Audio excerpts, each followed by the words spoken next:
একাদশ শ্রেণীর প্রিয় শিক্ষার্থীবৃন্দ, সবাইকে মনোবিজ্ঞান প্রথম পত্র ক্লাসে স্বাগত জানাচ্ছি। ইতিমধ্যে তোমাদের সঙ্গে দুটো ক্লাস নিয়েছি।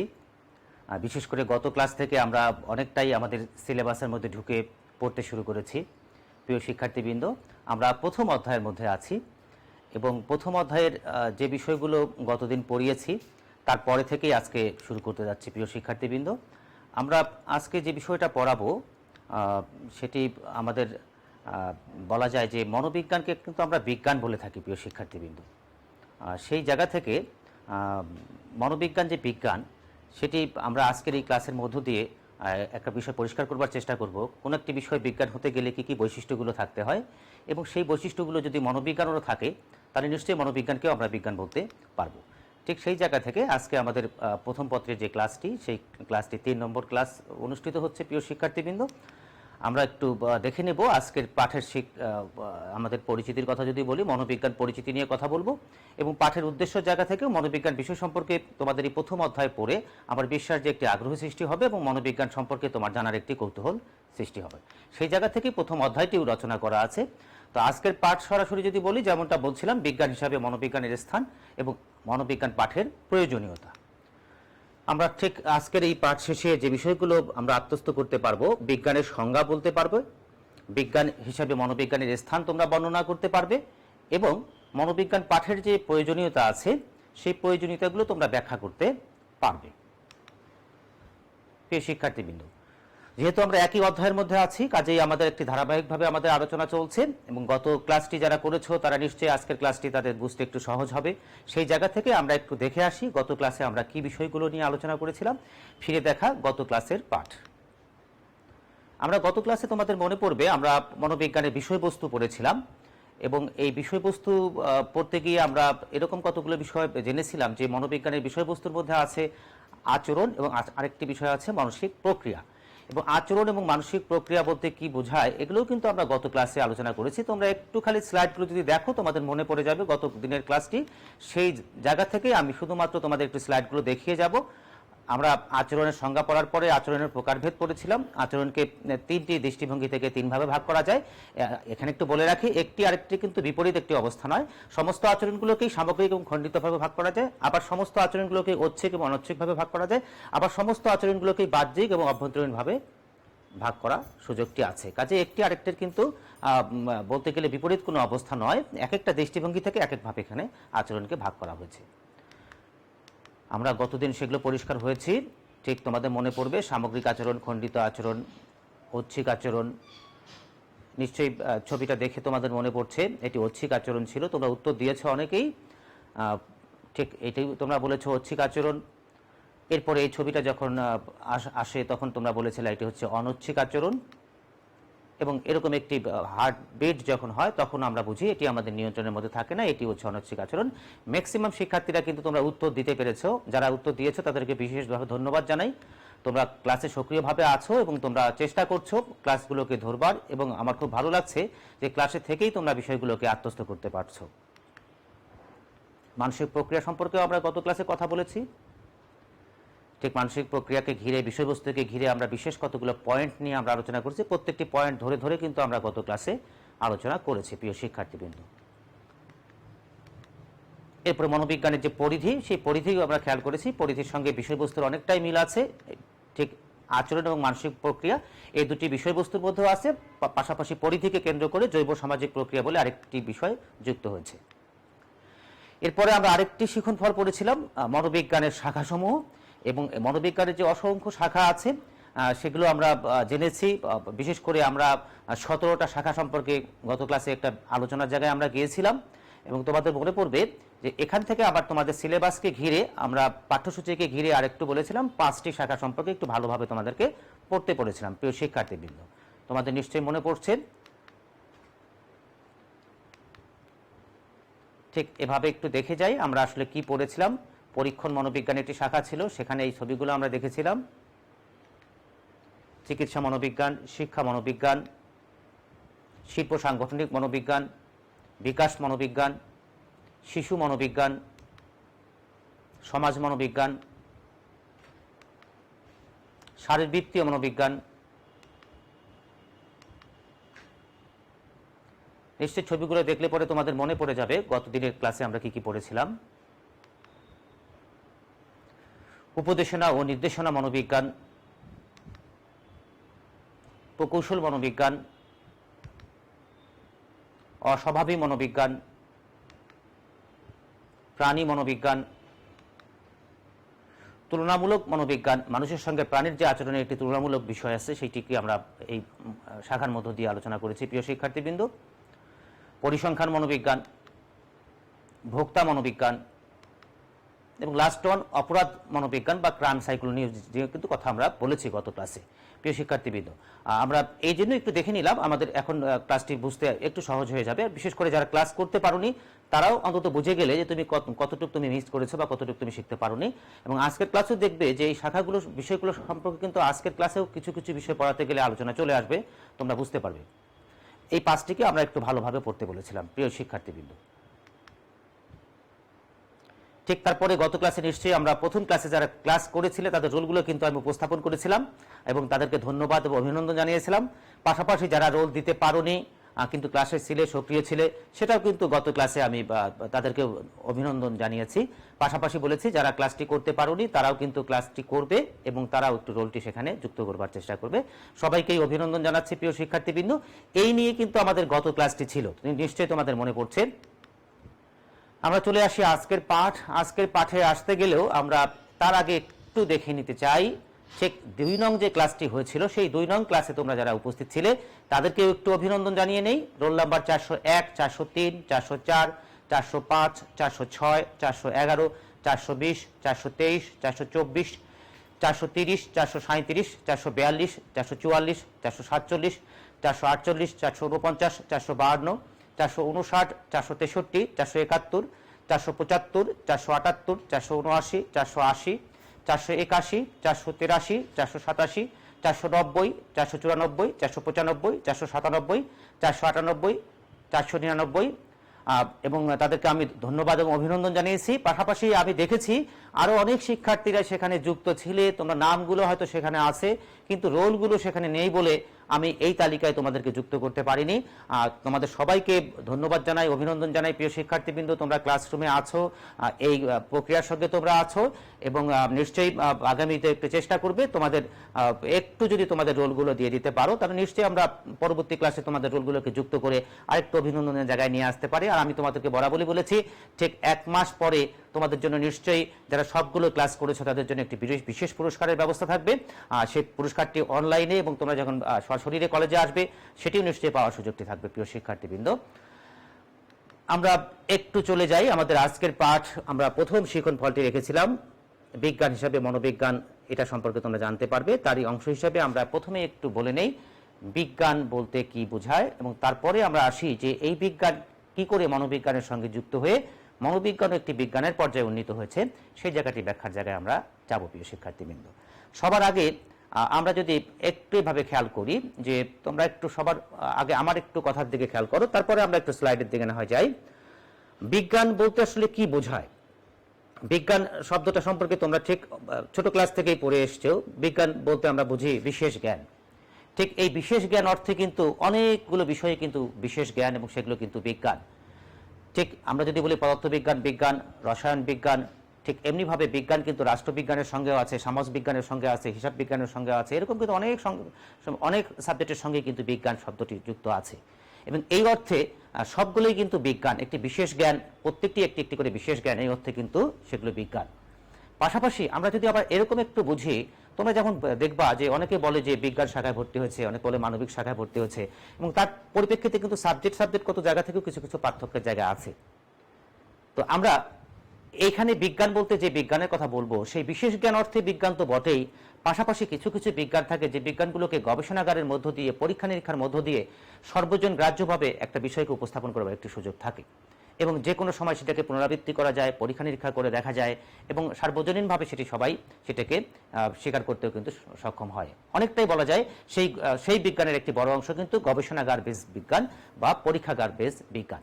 প্রিয় শিক্ষার্থীবৃন্দ, আজকে আমরা যেমনটি বলেছি বিজ্ঞান হিসাবে মনোবিজ্ঞানের বিজ্ঞান কিনা সেটিকে প্রমাণ করতে গিয়ে আমরা সেই বিজ্ঞানের কথাই বলবো। ঠিক যেমনটি বলি আমরা ফিজিক্স যেভাবে বিজ্ঞান, রসায়ন যেভাবে বিজ্ঞান, ঠিক জীববিজ্ঞান যেভাবে বিজ্ঞান, এই বিজ্ঞানগুলো যেভাবে বিজ্ঞান, মনোবিজ্ঞানকেও আমরা সেইভাবে বিজ্ঞান হিসাবে চিহ্নিত করতে চাই। সেই জায়গা থেকে মনোবিজ্ঞানের কিভাবে তেমনিভাবে গবেষণাগার বিজ্ঞান বা পরীক্ষা নিরীক্ষার মধ্য দিয়ে বিজ্ঞান, সেই জায়গাটাই আমরা পরিষ্কার হবার চেষ্টা করব।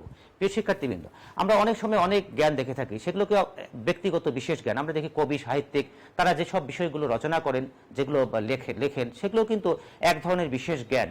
সেই অর্থে সেই জায়গা থেকে সেগুলোকেও কিন্তু আমরা বিশেষ জ্ঞান অর্থে এক ধরনের বিজ্ঞান বলে থাকি। কিন্তু আমরা আজকের ক্লাসের মধ্য দিয়ে মনোবিজ্ঞানকে বিজ্ঞান হিসেবে প্রতিষ্ঠিত করবার জায়গা থেকে যে বিজ্ঞানের কথা বলছি, সেই বিজ্ঞানটি কিন্তু একেবারেই বলা যায়, ঠিক এবার যদি একটু স্লাইডের দিকে তাকাও তাহলে আরেকটু পরিষ্কার হয়ে যাবে, সুবিন্যস্ত ও সুপরিকল্পিত অবস্থায় কোনো বস্তু বা ঘটনাকে ব্যক্তি নিরপেক্ষভাবে বিশ্লেষণ করে যে জ্ঞান লাভ করি তাকে বলেছি আমরা বিজ্ঞান। তাহলে দেখো, সুবিন্যস্ত মানে সুন্দরভাবে সাজানো গোছানো, নিয়মতান্ত্রিক, রীতিবদ্ধ থাকবে, সুপরিকল্পিত থাকবে, তার মধ্যে একটা সুন্দর পরিকল্পনা থাকবে। এই অবস্থায় কোনো বস্তু হতে পারে, কোনো বিষয় হতে পারে, কোনো ঘটনা হতে পারে, সেটিকে ব্যক্তি নিরপেক্ষভাবে, অর্থাৎ ব্যক্তি নিরপেক্ষ কথাটা হচ্ছে যে ব্যক্তি মূল্যায়ন করবেন, যে ব্যক্তি পরীক্ষা নিরীক্ষা করবেন, তার কোনো প্রভাব সেখানে থাকা যাবে না।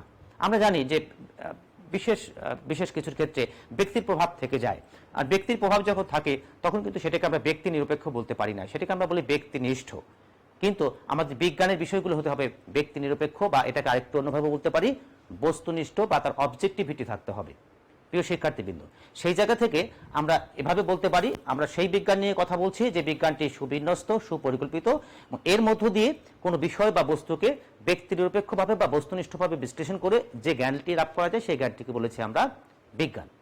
আরেকটু যদি অন্যভাবে বলি তাহলে একটু আরেকবার যদি স্লাইডের দিকে খেয়াল করো, এই বিজ্ঞানে বস্তু বা ঘটনাকে ব্যক্তি নিরপেক্ষভাবে বিশ্লেষণের পাশাপাশি পরীক্ষণ পরিস্থিতির উপর নিয়ন্ত্রণ আরোপ করা হয়। পরীক্ষণ পরিস্থিতি মানে যেখানে পরীক্ষা নিরীক্ষা করা হচ্ছে, যা কিছু পরীক্ষক প্রয়োগ করছেন, এই যে পরিবেশ থেকে শুরু করে পরীক্ষক যা কিছু প্রয়োগ করছেন, এগুলোর মধ্যে পরীক্ষকের একটি নিয়ন্ত্রণ থাকতে হবে। অর্থাৎ পরিবেশটা সুন্দরভাবে নিয়ন্ত্রণে আছে কিনা, পরীক্ষক যে মাত্রায় সেটাকে প্রয়োগ করতে চাচ্ছেন ততটুকু প্রয়োগ করতে পারছে কিনা, অথবা অন্যান্য আনুষঙ্গিক কোনো বিষয় এসে সেই পরীক্ষাগারে বা পরীক্ষণ পরিবেশে এসে সমস্যা সৃষ্টি করে কিনা, এগুলো সবকিছুই কিন্তু সেই পরীক্ষকের নিয়ন্ত্রণের মধ্যে থাকতে হবে। অর্থাৎ পরীক্ষণটি পরিচালনা করবার জন্য ঠিক যে ধরনের পরিবেশ নিশ্চিত করা দরকার, ঠিক সেই ধরনের পরিবেশটাকে যদি নিশ্চিত করতে পারি তখন তাকে বলা হয়ে থাকে সুনিয়ন্ত্রিত বা নিয়ন্ত্রিত পরিবেশ। এই জন্য বলেছে ব্যক্তি নিরপেক্ষভাবে বিশ্লেষণের পাশাপাশি সেই পরিস্থিতির উপর একটি নিয়ন্ত্রণ থাকতে হবে। নিয়ন্ত্রণ বলতে মূলত আসলে চলের নিয়ন্ত্রণ। আমরা নিশ্চয়ই চল সম্পর্কেও জানবো। চল হচ্ছে কোনো বস্তু বা ঘটনা যা বিভিন্ন অবস্থার পরিপ্রেক্ষিতে পরিবর্তিত হয়, তাকে বলা হয় থাকে চল। এই চলগুলোকে আবার বিভিন্ন ভাগে ভাগ করা যায়। একটিকে বলা হয় অনির্ভরশীল চল, একটিকে বলে নির্ভরশীল চল, একটিকে বলে মধ্যবর্তী বা জৈবিক চল, একটি বলে বাহ্যিক চল। তো প্রায় ক্ষেত্রেই দেখা যায় যে বাহ্যিক চল যেগুলো, সেগুলোকে বলা হয় থাকে সাধারণত পরীক্ষণের উপরে সমস্যা সৃষ্টি করে বা পরীক্ষণের পরিবেশকে বিঘ্নতা সৃষ্টি করে। এই চলগুলোকে মূলত নিয়ন্ত্রণের একটি ব্যাপার থেকে থাকে। পাশাপাশি পরীক্ষক যে চল প্রয়োগ করেন সেই চলটাকে বলা হয় থাকে অনির্ভরশীল চল। এই অনির্ভরশীল চলটা যে পরীক্ষক প্রয়োগ করেন, এটাও তিনি কতটুকু প্রয়োগ করবেন, কতটুকু প্রয়োগ করবেন না, কখন প্রয়োগ করবেন, কি মাত্রা প্রয়োগ করবেন, এগুলো কিন্তু পরীক্ষকের নিয়ন্ত্রণে রাখতে হয় বা থাকে। এরকম একটি অবস্থা যদি থাকে তখন আমরা তাকে বলি যে চলের একটি নিয়ন্ত্রণ আছে। তাহলে বিজ্ঞান ভিত্তিকভাবে কোনো কাজ করতে গেলে কি করতে হচ্ছে, ব্যক্তি নিরপেক্ষভাবে বিশ্লেষণের পাশাপাশি পরীক্ষণ পরিস্থিতির উপরে একটি গবেষকের নিয়ন্ত্রণ রাখতে হচ্ছে। এবং এরপরে কি থাকে, আবার যদি স্লাইডের দিকে খেয়াল করি, দেখো পরীক্ষণের পুনরাবৃত্তি ঘটনা যায়। যে পরীক্ষণটি একবার করা হচ্ছে সেটিকে আবার পুনরায় করে দেখাবার একটি বিষয় কিন্তু থাকে। বিজ্ঞান এমন একটি বিষয় যা একবার একটি জিনিস প্রমাণ হয়ে যায়, যে কোনো সময় সেটাকে কিন্তু আবার পুনরায় ঠিক সেভাবে করে দেখানোর একটি সুযোগ বিজ্ঞানে আছে। এই জায়গা থেকে বলছে পরীক্ষণের পুনরাবৃত্তি ঘটনা যায়। পরীক্ষণের সাথে সম্পর্কিত বিষয় বা শব্দগুলোর কার্যকর সংজ্ঞায়ন করা যায়।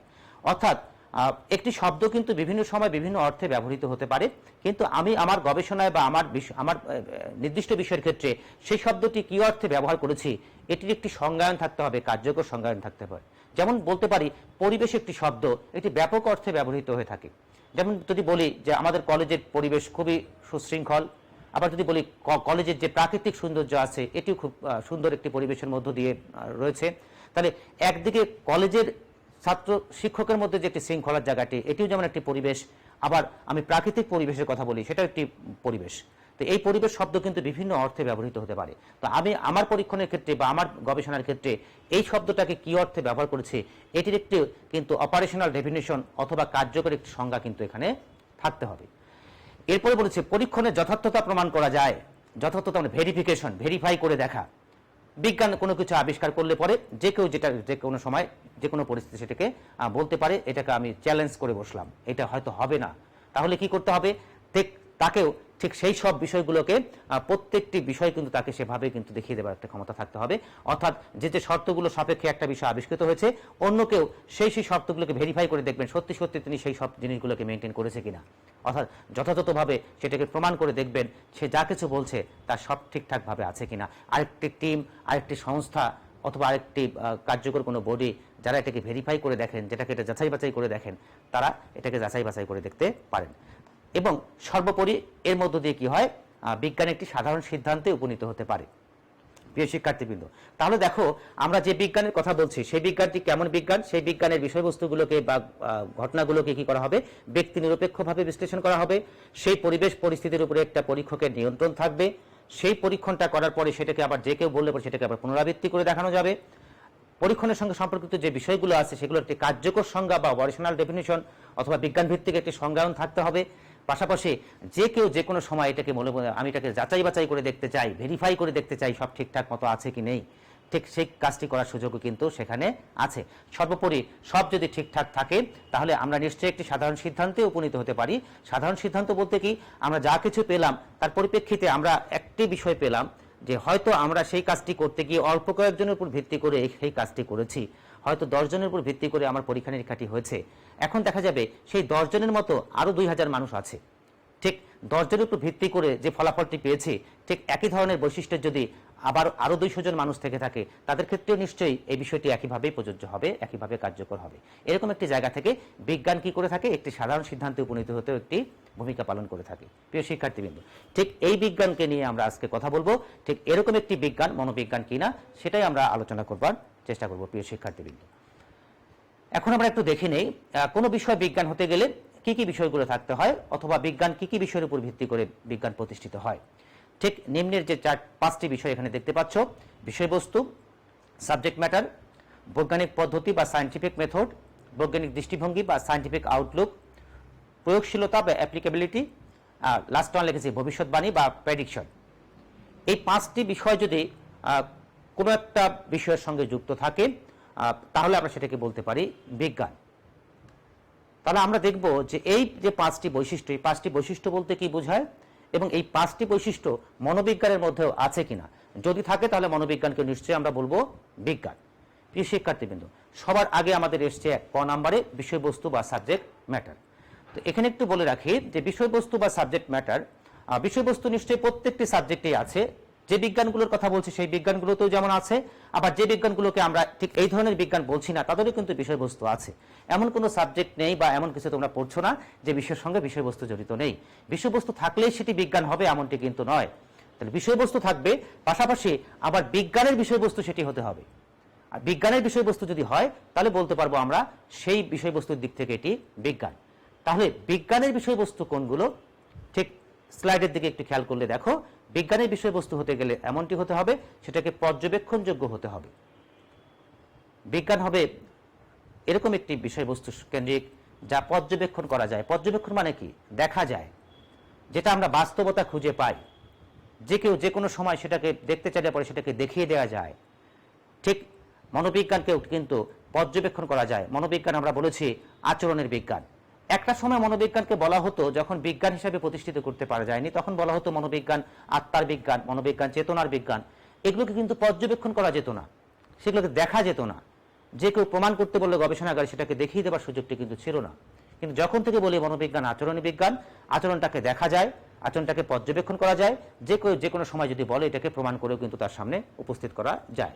এই জায়গা থেকে বলতে পারবো যে মনোবিজ্ঞানের যে বিষয়বস্তু সেই বিষয়বস্তুর জায়গা থেকে পর্যবেক্ষণযোগ্য হবে, মনোবিজ্ঞানের বিষয়গুলো কিন্তু পর্যবেক্ষণ করার সুযোগটি আছে। তাহলে আমরা বলতে পারি বিষয়বস্তুগত দিক থেকে পর্যবেক্ষণযোগ্য যে একটি বৈশিষ্ট্য সেই বৈশিষ্ট্য কিন্তু মনোবিজ্ঞানের আছে। নাম্বার 2 বলেছে একে অপরের সঙ্গে যোগাযোগ স্থাপন করতে পারে।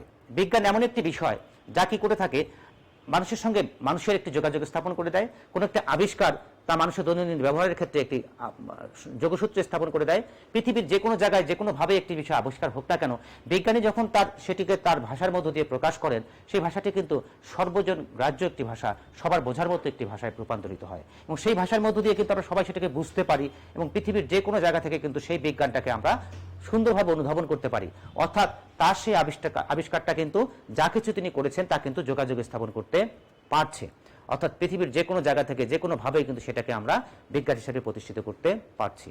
এই কারণে বলা হয়ে থাকে বিজ্ঞান এমন একটি বিষয় যে বিষয়বস্তুর মধ্যে থাকবে তা একের সঙ্গে আরেকের বা একটির সঙ্গে আরেকটির একটি যোগাযোগ স্থাপন করতে পারে।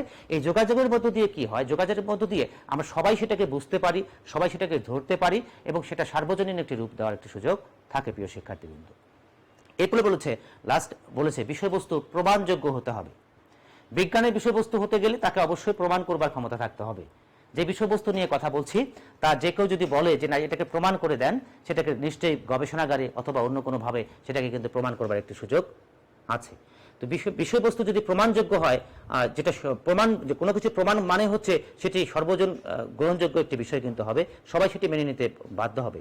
এবং প্রমাণ করতে গেলে বিভিন্ন সময় দেখা গেলো বিভিন্ন প্রতিষ্ঠান, বিভিন্ন সংস্থা, তাদের কতগুলো ক্রাইটেরিয়া থাকে, সেই সব নিয়ম নীতি মেনেই কিন্তু সেটাকে প্রমাণ করে দেওয়ার একটি সুযোগ থাকে, এবং তার মধ্য দিয়ে যদি সেটি প্রমাণিত হয় তখন সেটিকে বলা হয় বিষয়বস্তুটির প্রমাণযোগ্য। প্রিয় শিক্ষার্থীবৃন্দ, এই যে তিনটি বিষয় বলা হলো, একটি পর্যবেক্ষণযোগ্য হবে, একে অপরের সঙ্গে যোগাযোগ স্থাপন করতে পারবে, এবং বিষয়বস্তুটি প্রমাণযোগ্য হবে। এই তিনটি বৈশিষ্ট্য কিন্তু মনোবিজ্ঞানের ক্ষেত্রেও আছে।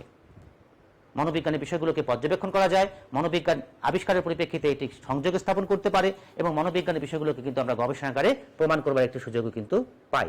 সেই জায়গা থেকে বলতে পারি বিষয়বস্তুগত দিক থেকে মনোবিজ্ঞান একটি বিজ্ঞান। কারণ হচ্ছে বিজ্ঞানের যে বিষয়বস্তু, এই বিষয়বস্তুগুলো মনোবিজ্ঞানের বিষয়বস্তুর সঙ্গেও সম্পর্কিত বা সম্পর্কযুক্ত বা একই অর্থে ব্যবহৃত হয়ে থাকে। প্রিয় শিক্ষার্থীবৃন্দ, তাহলে আমাদের যে 5টি বিষয়কে কেন্দ্র করে বলেছিলাম বিজ্ঞান কিনা, তার একটি বিষয় ছিল বিষয়বস্তু। তাহলে আমরা বুঝে গেলাম বিষয়বস্তুগত দিক থেকে মনোবিজ্ঞানকে বলতে পারি আমরা বিজ্ঞান। এবার চলে যাই 2 নম্বর বা খ নাম্বার যেটি ছিল, সেটি হলো বৈজ্ঞানিক পদ্ধতি বা সায়েন্টিফিক মেথড। কোন একটি বিষয় বিজ্ঞান হতে গেলে তা বৈজ্ঞানিক পদ্ধতির মধ্য দিয়ে সেটাকে ব্যাখ্যা করবার সুযোগ থাকতে হবে।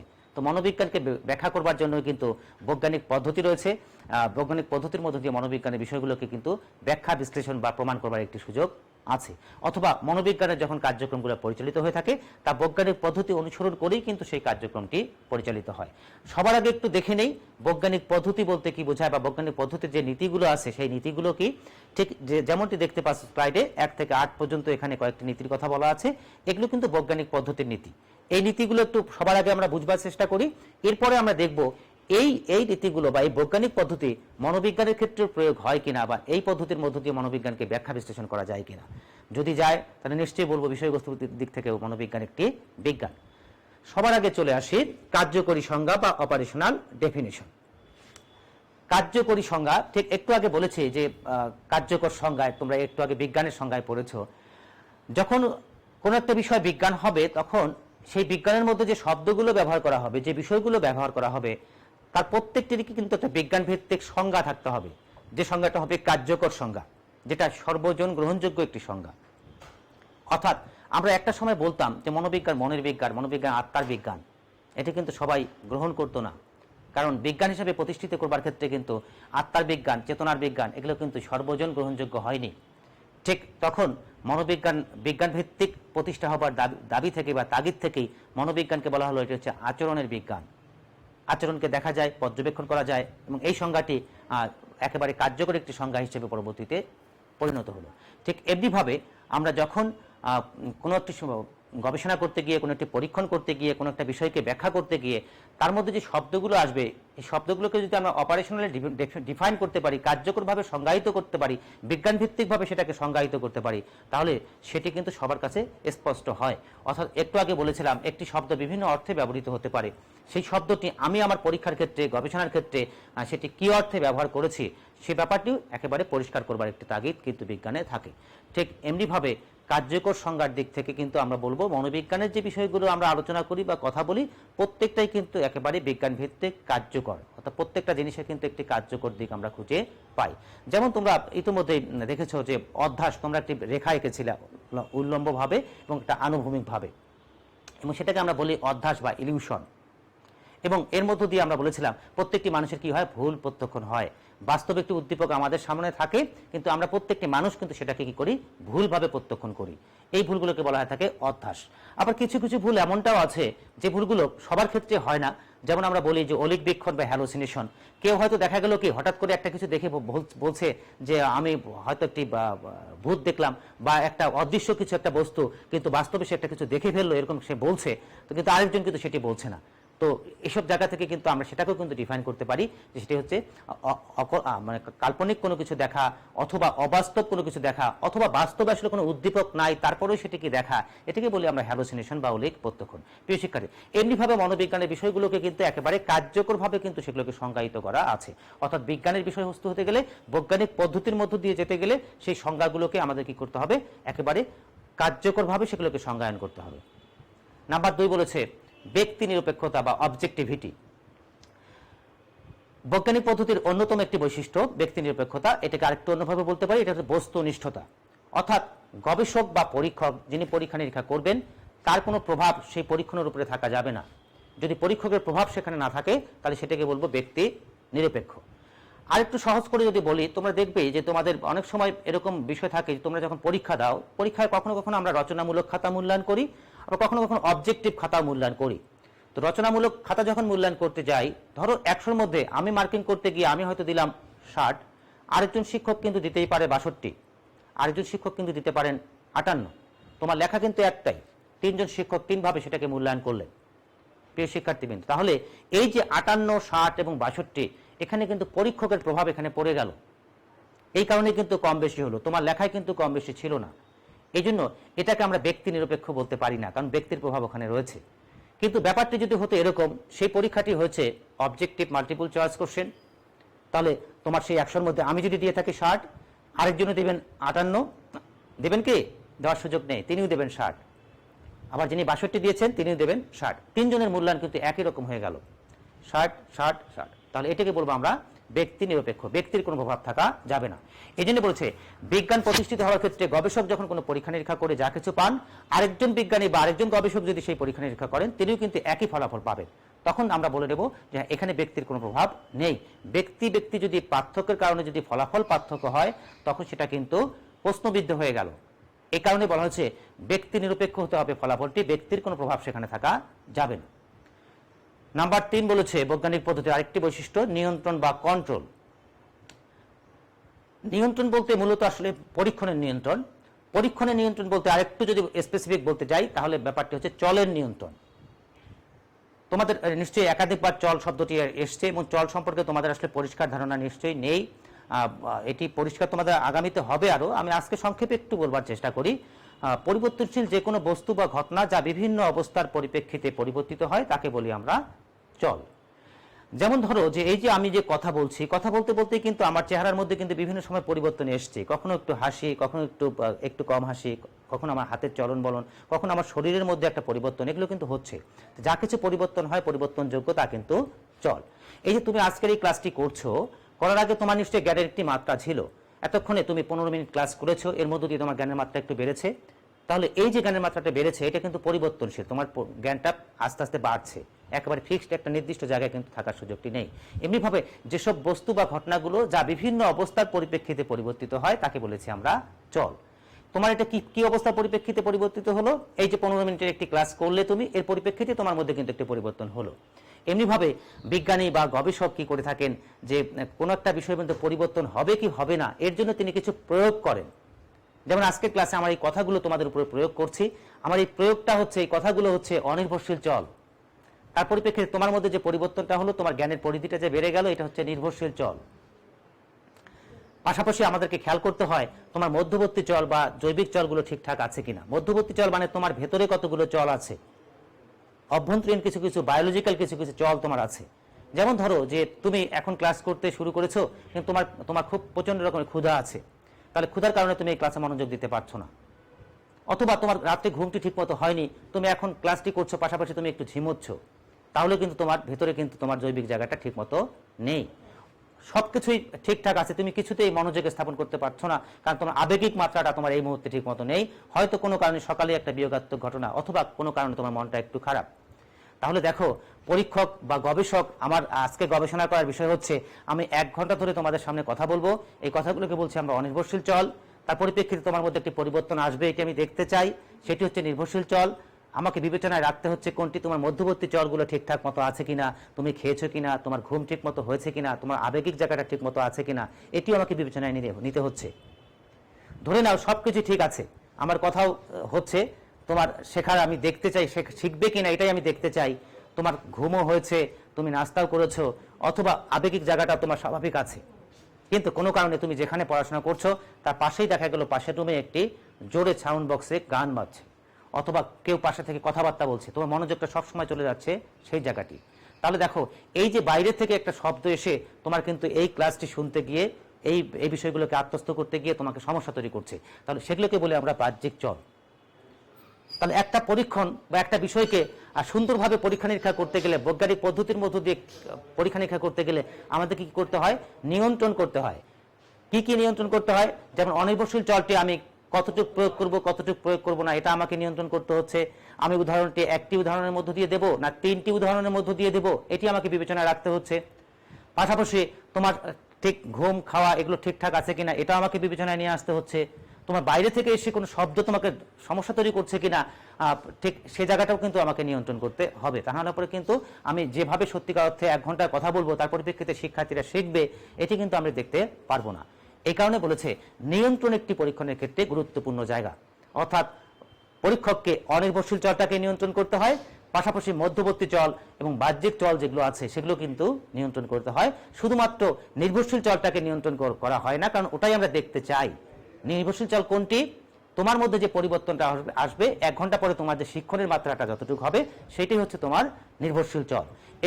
এটি দেখার জন্যই কিন্তু আমরা এই কাজটি করে থাকি। প্রিয় শিক্ষার্থীবৃন্দ, মনোবিজ্ঞানের গবেষণায় যেহেতু মানুষের উপরে গবেষণা করা হয়, প্রাণীর উপরে গবেষণা করা হয়, কাজে আমার অনেক উদাহরণের ক্ষেত্রে কিন্তু একদম মানুষ চলে আসবে, এবং মানুষকে নিয়ে গবেষণাই কিন্তু পৃথিবীতে সবচেয়ে বেশি হয়েছে। প্রিয় শিক্ষার্থীবৃন্দ, মানুষের জীবনযাত্রার মানকে উন্নত করবার জন্য, মানবের কল্যাণের জন্যই কিন্তু গবেষণা বেশিরভাগ ক্ষেত্রে হয়ে থাকে। কাজে মনোবিজ্ঞানের গবেষণাগুলো তোমরা যখন জানবে অনেক বেশি প্রাসঙ্গিক, অনেক বেশি বাস্তব সম্পর্কিত, এবং একদম হাতের কাছেই তুমি তোমার সেই গবেষণার ফলাফলগুলো পেয়ে যাবে। এবং আমি যে উদাহরণগুলো দেবার চেষ্টা করব সেই উদাহরণগুলো দেখবা তোমার আমার জীবনের সঙ্গে সম্পর্কযুক্ত। সেই উদাহরণগুলো ঠিক যেমনটি আজকের ক্লাসে বললাম, আমি যা কিছু কথা বলছি সেটা হচ্ছে অনির্ভরশীল চল। আমি দেখতে চেয়েছি তোমার মধ্যে পরিবর্তন আসে কিনা, এটা হচ্ছে নির্ভরশীল চল। ঠিক মধ্যবর্তী চল এবং বাহ্যিক চলগুলো সম্পর্কে প্রাথমিক একটি ধারণা দিয়েছি। প্রিয় শিক্ষার্থীবৃন্দ, এই চল সম্পর্কিত বা চলের নিয়ন্ত্রণ সম্পর্কিত কথাবার্তা কিন্তু আমাদের পরবর্তীতে আরো আসবে, তোমরা আরো পরিষ্কার হবে, উদ্বিগ্ন হওয়ার কোনো কারণ নেই। আমরা এই বৈজ্ঞানিক পদ্ধতি ব্যাখ্যা করতে গিয়ে সংক্ষেপে একটু নিয়ন্ত্রণ সম্পর্কে বলে আসলাম। এবার চলে যাই পুনরাবৃত্তি বা রিপিটিশন। বিজ্ঞান কি করে থাকে? বিজ্ঞান পুনরাবৃত্তি করতে পারে। পুনরাবৃত্তি মানে কি? পুনরায় করে দেখানো, বারবার করে দেখানো। তো একজন বিজ্ঞানী যখন কোনো একটা কিছু আবিষ্কার করেন, তিনি আবিষ্কার করলে পরে নিশ্চয়ই আমরা বলি যে কালকে যদি আবিষ্কার হয়ে থাকে তাহলে নিশ্চয়ই সেটা আজকেও সম্ভব। ঠিক যেভাবে আবিষ্কার করেছে সেভাবে নিশ্চয়ই এটাকে পুনরাবৃত্তি করা যাবে।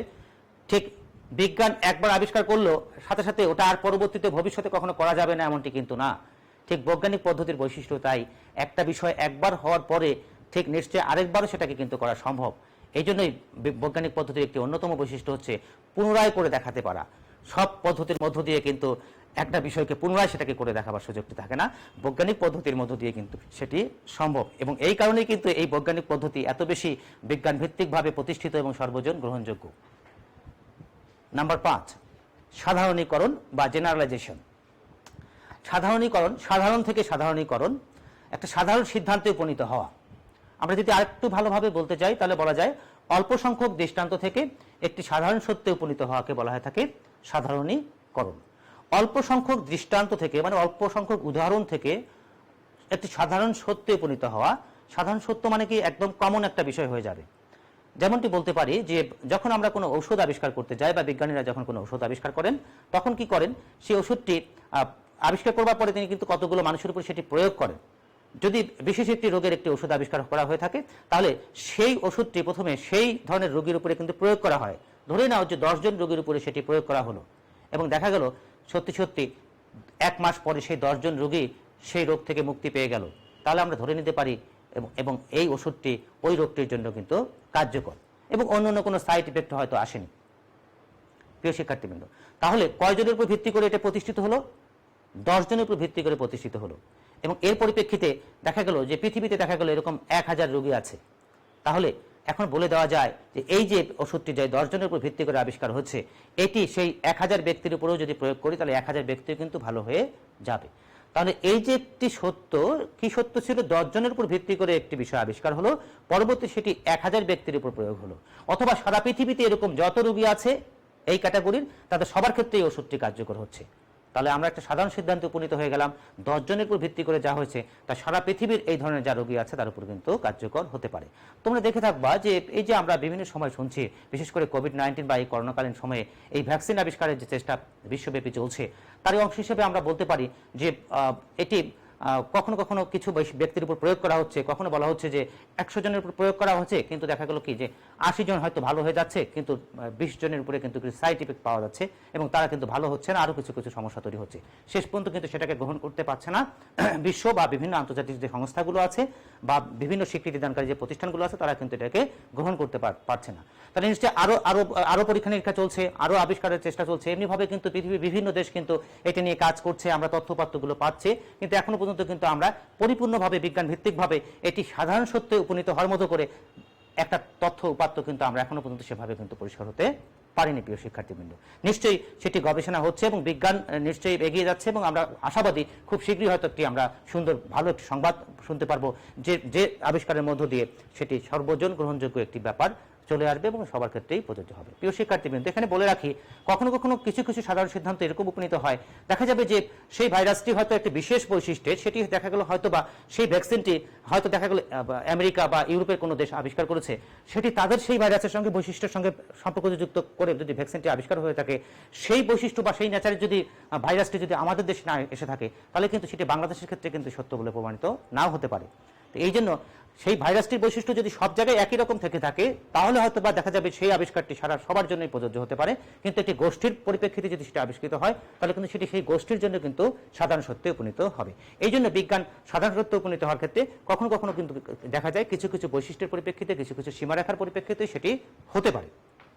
অর্থাৎ বিজ্ঞান হচ্ছে তাই যা আবিষ্কারের পরিপ্রেক্ষিতে এটি সর্বজন গ্রহণযোগ্যভাবে সবার ক্ষেত্রে একটি প্রয়োগ করবার একটি সুযোগ থাকে। এরপরে চলে যাই যথার্থতা প্রমাণ বা ভেরিফিকেশন। প্রিয় শিক্ষার্থীবৃন্দ, ভেরিফাই করে দেখা মানে কি? সেটাকে যথাযথভাবে যাচাই বাছাই করে দেখা। তো বিজ্ঞান আবিষ্কার করেন, যেমন বিভিন্ন দেশ বিভিন্ন ভ্যাকসিন আবিষ্কার করছেন, সেটা আবার নিশ্চয়ই অন্যান্য যে সংস্থাগুলো আছে তারা যাচাই বাছাই করে দেখছেন ঠিকঠাক মতো আছে কিনা, এবং যাচাই বাছাই করতে গিয়ে দেখা যাচ্ছে যে সত্যি সত্যি না কিছু কিছু জায়গায় তো ঘাটতি আছে। তাহলে এই যথার্থতা প্রমাণ যদি না হয়, তাহলে কিন্তু সেটাকে বিজ্ঞান হিসাবে প্রতিষ্ঠিত করা যাবে না। এই জন্য বলেছে বিজ্ঞান আবিষ্কার হলেই হবে না, সেটি আবার বিভিন্ন ব্যক্তি, বিভিন্ন সংস্থা, বিভিন্ন দেশ, বিভিন্ন প্রতিষ্ঠানের পরিপ্রেক্ষিতে সেটিকে আবার কি করতে হবে, সেটাকে গ্রহণযোগ্য হতে হবে। তারা যাচাই বাছাই করে দেখবেন সব ঠিকঠাক মতো আছে কি নেই। যদি সত্যি সত্যি যা আবিষ্কার করেছে তাদের সব ঠিকঠাক মতো থেকে থাকে এবং এই যাচাই বাছাইয়ের মধ্যে যদি সেটা প্রমাণিত হয়, তখনই সেটাকে বলবো সেটা যথার্থভাবে প্রমাণিত হচ্ছে এবং এর মধ্য দিয়ে বিজ্ঞান প্রতিষ্ঠিত হয়েছে। নাম্বার 7, পরিসংখ্যানগত পরিমাপ বা স্ট্যাটিস্টিক্যাল মেজারমেন্ট। আমরা বিজ্ঞানকে যখনই বিজ্ঞান ভিত্তিকভাবে প্রতিষ্ঠিত করতে চাই, তখন আমাদেরকে সংখ্যার মধ্য দিয়ে, গাণিতিকভাবে অথবা পরিসংখ্যানের মধ্য দিয়ে সেটাকে কিন্তু প্রমাণ করতে হয়। পরিসংখ্যান এমন একটি ভাষা যে ভাষাটি পৃথিবীর সবাই জানে, সবাই বোঝে এবং গাণিতিকভাবে একটি বিষয়কে সুন্দরভাবে প্রমাণ করবার একটি সুযোগ থাকে। বিশেষ করে নানা রকম টেস্ট আছে, সেই টেস্টের মধ্য দিয়ে কিন্তু স্ট্যাটিস্টিক্যাল যে স্ট্যাটিস্টিক্যাল অ্যানালাইসিসগুলো আছে সেগুলোর মধ্য দিয়ে কিন্তু গ্রহণযোগ্যভাবে কিন্তু একটা বিষয়কে কিন্তু প্রমাণ করা যায়। এই যে বললাম যে একটি ওষুধ আবিষ্কার হলো, সেটি সত্যি সত্যি কতজন মানুষকে ভালো করতে পারলো, সেটা তাৎপর্যপূর্ণভাবে সেটি কার্যকর হচ্ছে কিনা, এগুলো কিন্তু দেখবার সুযোগ আমাদের পরিসংখ্যানের মধ্য দিয়ে রয়েছে। নাম্বার 8, মানকের ব্যবহার বা ইউজ অফ স্কেল। অর্থাৎ বৈজ্ঞানিক পদ্ধতি, স্কেল বলতে পরিমাপক, যা দিয়ে পরিমাপ করা হয়। ঠিক আমরা দাঁড়িপাল্লা দিয়ে যেমনটি পরিমাপ করি, ঠিক এমনিভাবে কিন্তু আমরা বিভিন্ন রকম তরল পদার্থ মাপতে গিয়েও কিন্তু বিভিন্নভাবে পরিমাপ করি। ঠিক এমনিভাবে তোমার আমার কিন্তু কতগুলো মৌলিক মানসিক বৈশিষ্ট্য আছে, যেমন তোমার বুদ্ধি আছে, তোমার ব্যক্তিত্ব আছে, তোমার প্রবণতা আছে, এগুলোকে কিন্তু মাপা যায়। এগুলো মাপার জন্য কত কিন্তু স্কেল রয়েছে। মনোবিজ্ঞানেও কিন্তু এরকম বুদ্ধি মাপার স্কেল রয়েছে, ব্যক্তিত্ব মাপার স্কেল রয়েছে। প্রিয় শিক্ষার্থীবৃন্দ, এমনিভাবে এই পরিমাপকের একটি ব্যবহারও কিন্তু থাকতে হয়। বিজ্ঞান যা কিছু আবিষ্কার করে তার পরিপ্রেক্ষিতে সেটাকে কিন্তু পরিমাপ করবার সুযোগ থাকে। গাণিতিকভাবে এবং অন্য যে কোনোভাবে কিন্তু সেটাকে পরিমাপ করার সুযোগ একটি রয়েছে। ঠিক এই জায়গা থেকে বলি যে বৈজ্ঞানিক পদ্ধতির আরেকটি বৈশিষ্ট্য হচ্ছে মানকের ব্যবহার বা মাপকের ব্যবহার অথবা স্কেলের একটি ব্যবহার, যেটাকে দিয়ে আমরা বিজ্ঞানভিত্তিকভাবে সেটাকে পরিমাপ করতে পারি। ঠিক এই বৈশিষ্ট্যগুলো যদি থাকে তাহলে সেটাকে বলি আমরা বৈজ্ঞানিক পদ্ধতি। এবং মনোবিজ্ঞানের যে বিষয়গুলো রয়েছে সেগুলোও কিন্তু এই বৈজ্ঞানিক পদ্ধতির যে বৈশিষ্ট্যগুলো আছে সবগুলো বৈশিষ্ট্যের মধ্য দিয়ে মনোবিজ্ঞানের বিষয়গুলোকে ব্যাখ্যা করবার সুযোগ রয়েছে। কাজে এদিক থেকে বলতে পারি বৈজ্ঞানিক পদ্ধতির দিক থেকে মনোবিজ্ঞান বিজ্ঞান। প্রিয় শিক্ষার্থীবৃন্দ, সংক্ষেপে আমরা এভাবে একটু আলোচনায় গেলাম। এরপরে একটু চলে যাই বিষয়বস্তুর পরে। আমরা পড়েছিলাম বৈজ্ঞানিক পদ্ধতি, বৈজ্ঞানিক পদ্ধতির পরে চলে যাই আমরা গ নাম্বার যেমনটি ছিল এগুলো আমরা এতক্ষণ কথা বলে আসলাম। প্রিয় শিক্ষার্থীবৃন্দ, নিশ্চয়ই এগুলোই এতক্ষণ আমরা আলোচনা করলাম।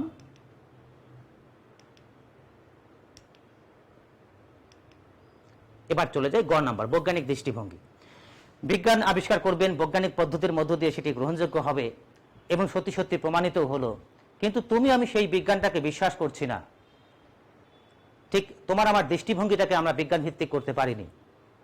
যেমন একটা সময় অনেকেই মনে করতো যে মানসিক স্বাস্থ্যের কোনো চিকিৎসার দরকার নেই, অথবা মানসিক স্বাস্থ্য মানে কি মানসিক স্বাস্থ্য বলে কোনো কিছু নেই, মানুষের উপরে হয়তো কোনো কিছু ভর করেছে, অথবা অন্ধ কোনো কিছু, অথবা দেখা গেল সে পাপ করেছে এই কারণে তার এরকম আচরণটি হচ্ছে, এরকম কিন্তু, অথবা মানুষের মাথা যদি একটু কখনো গোলযোগ তৈরি হতো সেগুলোকেও নানা রকম কিন্তু ব্যাখ্যার মধ্য দিয়ে মানুষ করতো এবং বিজ্ঞান ভিত্তিকভাবে সেটা একটা চিকিৎসার সুযোগ আছে সেটি কিন্তু নেওয়া, সেটি কিন্তু একটা সময় ছিল না। তাহলে বিজ্ঞান কিন্তু প্রমাণ করেছে আবিষ্কারের মধ্য দিয়ে, কিন্তু আপনি আমি সেটাকে ব্যবহার করছি না, আমার দৃষ্টিভঙ্গিটাকে আমরা চেঞ্জ করতে পারিনি, তাহলে সেই বিজ্ঞানের কিন্তু কোনো মূল্য থাকে না। এই কারণে বলেছে বিজ্ঞান আবিষ্কার করবে, কিন্তু বিজ্ঞানের আবিষ্কারের পরিপ্রেক্ষিতে যদি সেই আবিষ্কারটাকে যদি আমি বিশ্বাস না করি, আমি যদি সেটাকে মেনে না নেই, আমি যদি সেটার প্রয়োগ না ঘটাই, তাহলে সেই বিজ্ঞানের কিন্তু কোনো মূল্য থাকে না। এই কারণে বলেছে বিজ্ঞান শুধু আবিষ্কার করলেই হবে না, যারা এই বিজ্ঞান যারা এটাকে লালন করেন ধারণ করেন নিশ্চয়ই তাদের দৃষ্টিভঙ্গিগুলোকেও কিন্তু বিজ্ঞান ভিত্তিক হতে হবে। একটা ঔষধ আবিষ্কার হয়েছে যা খেলে পরে হয়তো নির্দিষ্ট রোগটি ভালো হয়ে যাবে, কিন্তু তুমি বিশ্বাস করছো না, তুমি সেটাকে খাচ্ছ না, তাহলে তোমার দৃষ্টিভঙ্গি যদি চেঞ্জ না হয় তাহলে কিন্তু বিজ্ঞানের আবিষ্কারের পর্যায়ে থেকে যাবে, সেটার কিন্তু সুফল আমরা পাবো না। এই কারণে বলেছে আমাদের দৃষ্টিভঙ্গিগুলোকে কিন্তু চেঞ্জ করতে হবে, বিজ্ঞান মনস্ক হতে হবে, এর মধ্য দিয়ে বিজ্ঞানের একটি সুফল কিন্তু পাওয়ার সুযোগ থাকবে। প্রিয় শিক্ষার্থীবৃন্দ, প্রয়োগশীলতা। বিজ্ঞান শুধুমাত্র আবিষ্কার করেই শেষ হয়ে যায় না, বিজ্ঞানের অন্যতম একটি গুরুত্বপূর্ণ দিক হচ্ছে তার একটি প্রায়োগিক দিক, ব্যবহারিক দিক। বিজ্ঞান যা কিছু আবিষ্কার করেন তার একটি প্রয়োগ মানুষ দেখতে চায়, এবং আমরা দৈনন্দিন জীবনযাপনের ক্ষেত্রে আমরা দেখি দিনের পর দিন মানুষের যে জীবনযাত্রার মান যে বেড়ে যাচ্ছে, উন্নত জীবনযাপন করছে, তা কিন্তু সেই বিজ্ঞানের আবিষ্কারগুলোকে, সুফলগুলোকে মানুষ গ্রহণ করছে, তার জীবনের ক্ষেত্রে প্রয়োগ ঘটাচ্ছে, নানা ক্ষেত্রে কিন্তু সেটা প্রয়োগের মধ্য দিয়ে কিন্তু সেই বিজ্ঞানটাকে আমরা দেখতে পাচ্ছি। এই কারণে বলেছে বিজ্ঞানের অন্যতম একটি বৈশিষ্ট্য হতে হবে সেটির প্রায়োগিক দিক। যদি প্রায়োগিক দিক না থাকে তাহলে কিন্তু সেটাকে বিজ্ঞান হিসাবে প্রতিষ্ঠিত করা কঠিন। এই কারণে বলেছে ব্যবহারিক দিক থাকতে হবে। ভবিষ্যৎবাণী। বিজ্ঞান কি করে থাকে? বিজ্ঞান ভবিষ্যৎবাণী করতে সহায়তা করে। আজকের যে আবিষ্কার, এই আবিষ্কারের পরিপ্রেক্ষিতে এরকম একটি সত্য উপনীত হয়, আজ থেকে 10 বছর পরে কি হতে পারে, 20 বছর পরে কি হতে পারে, এইটার ভালো দিক কি আছে, এর দুর্বল দিক কি আছে, এগুলো কিন্তু ভবিষ্যৎবাণী করতে পারে বিজ্ঞান। অর্থাৎ বিজ্ঞানের আবিষ্কারের মধ্য দিয়ে আজ থেকে 10 বছর, 20 বছর, 100 বছর পরে এই পৃথিবীর অবস্থা কেমন হতে পারে, এগুলো কিন্তু আমরা নানা ক্ষেত্রে নানা অবস্থার মধ্য দিয়ে জানতে পারি। এই কারণে বলেছে বিজ্ঞান যে আজকের আবিষ্কার, এই আবিষ্কারের মধ্য দিয়ে আগামী দিন কি হবে, ভবিষ্যতে কি হবে, সে সম্পর্কে কিন্তু একটি ধারণা দেবার চেষ্টা করে। অর্থাৎ যার মধ্যে এই বৈশিষ্ট্যগুলো আছে তাদেরকে বলবো আমরা বিজ্ঞান। প্রিয় শিক্ষার্থীবৃন্দ, এতক্ষণ যে 5টি মূলত বিষয় বলে আসলাম, সেই 5টি জায়গা থেকে আমরা বলতে পারি যে এই 5টি বিষয় কিন্তু মনোবিজ্ঞানের ক্ষেত্রেও আছে। 5টি বিষয় কি কি প্রিয় শিক্ষার্থীবৃন্দ? বিষয়বস্তু থাকতে হবে, এবং সেটা অবশ্যই হতে হবে বিজ্ঞান ভিত্তিক বিষয়বস্তু।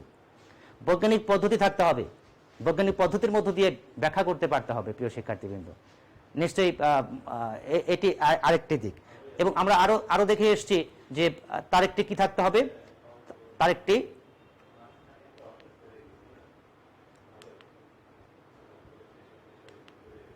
প্রায়োগিক দিক থাকতে হবে, ব্যবহারিক দিক থাকতে হবে। প্রিয় শিক্ষার্থীবৃন্দ, এবং ভবিষ্যৎবাণী করার ক্ষমতাও থাকতে হবে।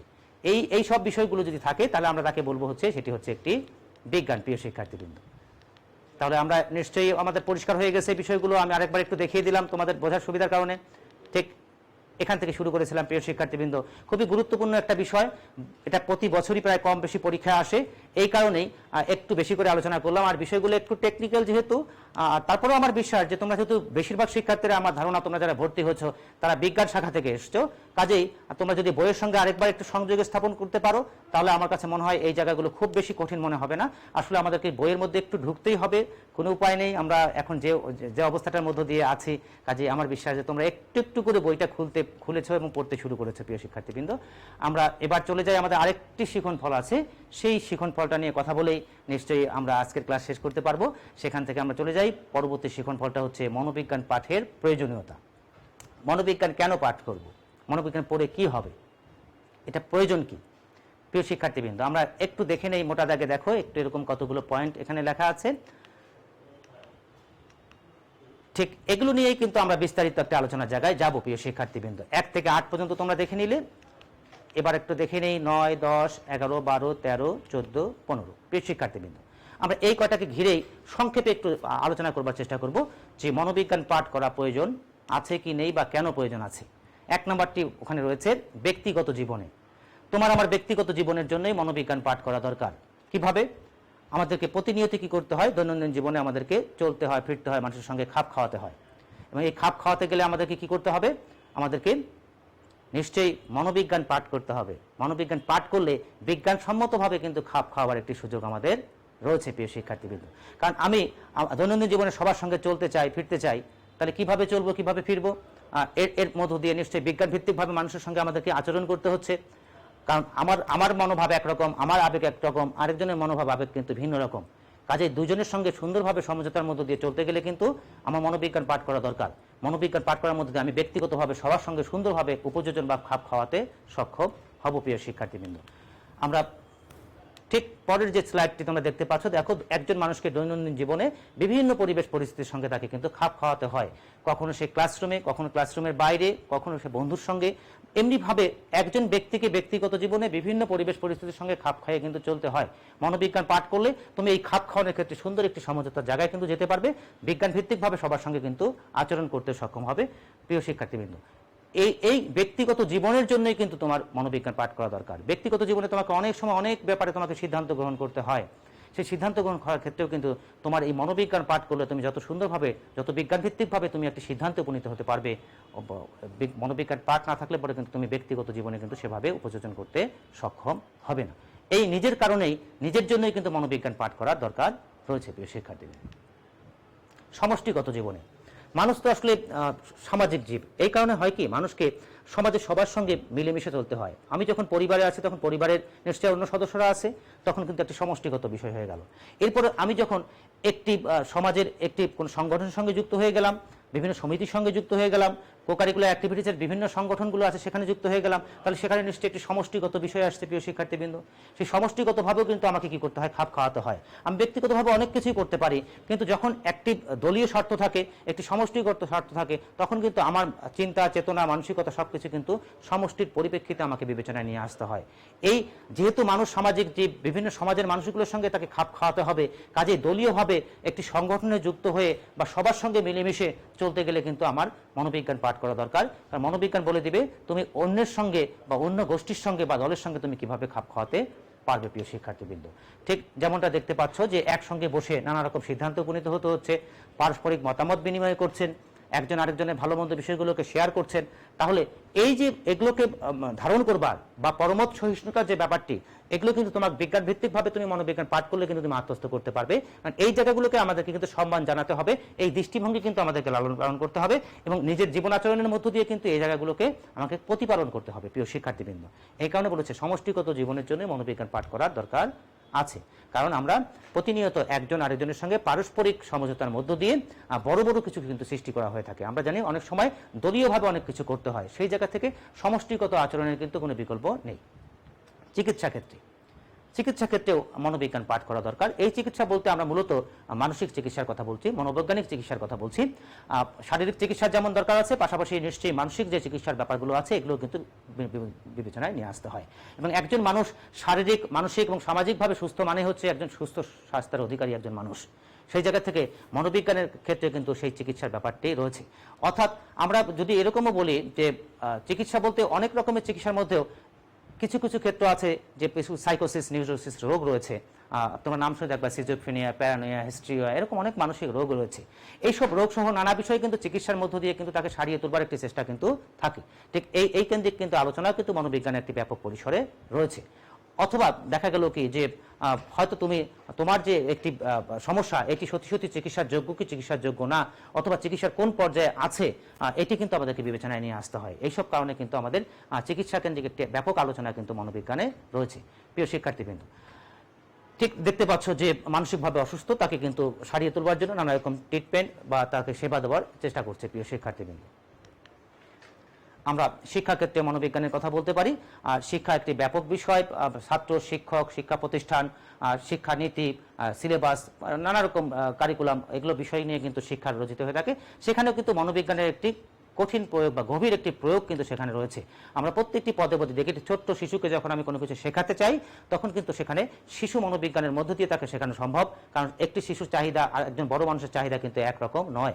কাজেই তাকে কিভাবে আমি শিখিয়ে তুলব সেটি কিন্তু বিজ্ঞান ভিত্তিকভাবেই আমাদের কাজটি করতে হয়। কাজেই স্কুল, কলেজ বা শিক্ষা প্রতিষ্ঠানে বা শিক্ষকের কাছে মনোবিজ্ঞান পাঠ করা কিন্তু অপরিহার্য।